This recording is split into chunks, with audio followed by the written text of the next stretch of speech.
Olha, para quem está na pegada dos concursos, principalmente aí da área policial, o tema de hoje é simplesmente fundamental. A gente vai direto ao ponto, mergulhar nas decisões mais importantes do STF sobre os direitos de pessoas transgênero, com foco total no que cai na prova, sem enrolação. Vamos começar com aquela pergunta que, olha, vive caindo em prova e está no centro de um monte de debate, né? Uma pessoa pode ser impedida legalmente de usar um banheiro público que corresponda à sua identidade de gênero? Sim ou não? A resposta do STF para isso, gente, vai direto na veia da nossa Constituição. A resposta é um sonoro e categórico não. E o porquê disso? Bom, o fundamento para essa e para várias outras decisões que a gente vai ver aqui está num dos princípios mais básicos da nossa República, a dignidade da pessoa humana. É daqui que tudo parte, é a base de tudo. Então, antes da gente pular para os casos específicos, é super importante entender essa base. As decisões do Supremo não saem do nada, sabe? Elas são, na verdade, interpretações diretas dos direitos fundamentais que já estão lá na Constituição. É como se fossem as colunas que sustentam todo o prédio da argumentação. E que pilares são esses? Bom, vamos lá. Primeiro, a dignidade da pessoa humana, que é aquele valor que todo mundo tem só por existir. Depois, o livre desenvolvimento da personalidade, ou seja, a liberdade de ser quem se é.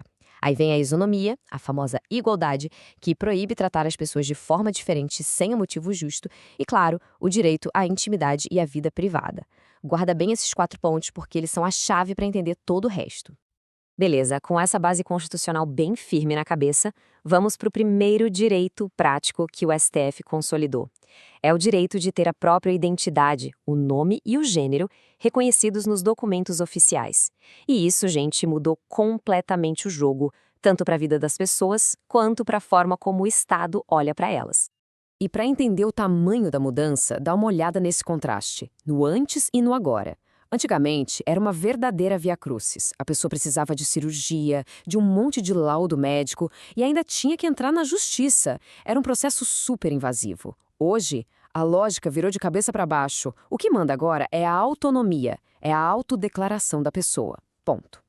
Tá, mas e na prática, como funciona hoje em dia? É bem mais simples. Basicamente é um procedimento administrativo. A pessoa vai direto no cartório de registro civil, leva os documentos e faz uma autodeclaração. Não precisa de juiz, não precisa de laudo médico, não precisa de nada disso. É o Estado simplesmente reconhecendo o direito de alguém ser quem é.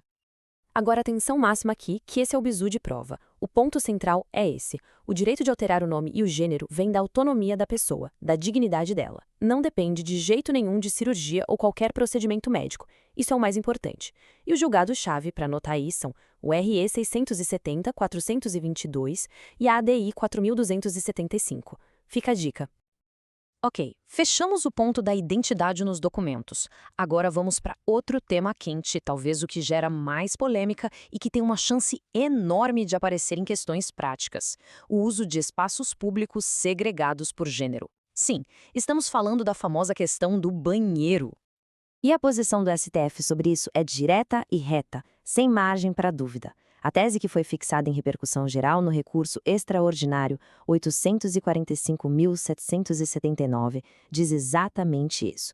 Os transexuais têm o direito de ser tratados socialmente de acordo com a sua identidade de gênero, inclusive na utilização de banheiros de acesso público. Ou seja, o que vale é a identidade com a qual a pessoa se identifica, e não o sexo que foi registrado no nascimento. E tem um argumento jurídico bem interessante que ajuda a entender essa decisão, que é o princípio da alteridade. Traduzindo do juridiquês, ele diz o seguinte: para alguma coisa ser crime, ela precisa prejudicar ou colocar em risco o direito de outra pessoa. E aí a gente pergunta, a simples presença de uma pessoa trans no banheiro causa algum dano real a alguém? A resposta é não. Então proibir seria criar uma punição sem ter uma vítima, o que não faz o menor sentido no nosso direito. Certo, então a gente já viu que existe o direito à identidade e o direito de acesso aos espaços. Mas e se alguém desrespeitar esses direitos? O que acontece? Bom, aí a gente entra nas consequências legais, nas repercussões criminais e pode apostar que o STF foi bem firme nesse ponto também. A decisão aqui foi realmente histórica. Foi na famosa ADO 26. ADO significa Ação Direta de Inconstitucionalidade por Omissão. O STF entendeu que o Congresso estava demorando para criar uma lei contra a transfobia. Então, o Supremo decidiu que, até que essa lei exista, os atos de transfobia devem ser enquadrados como crime de racismo. Sim, o mesmo crime de racismo. E o que isso quer dizer na prática? Quer dizer que a transfobia passou a ser tratada com a mesma gravidade de um dos crimes mais sérios que a gente tem. Ou seja, é um crime inafiançável, não dá para pagar fiança e sair, e também imprescritível, o que significa que o Estado pode punir a pessoa a qualquer tempo, não importa quanto tempo passou. Isso muda tudo, ele erra muito o nível da proteção. Beleza, agora vamos colocar o pé no chão. Como é que toda essa teoria se aplica no dia a dia? Especialmente para quem está estudando para a carreira policial, para ser delegado, por exemplo. Como que essa jurisprudência vira uma conduta concreta lá na delegacia? Esse quadro aqui é um resumo perfeito, um guia rápido. De um lado, o que é o certo, a conduta que se espera do agente público, tem que usar o nome social, tem que garantir o acesso ao banheiro certo, tem que registrar a discriminação como racismo e, claro, proteger a vítima. Do outro lado, o que é errado, negar o nome social, forçar o uso de um banheiro que não condiz com a identidade, ignorar a queixa ou, pior, exigir algum tipo de laudo. Isso não pode.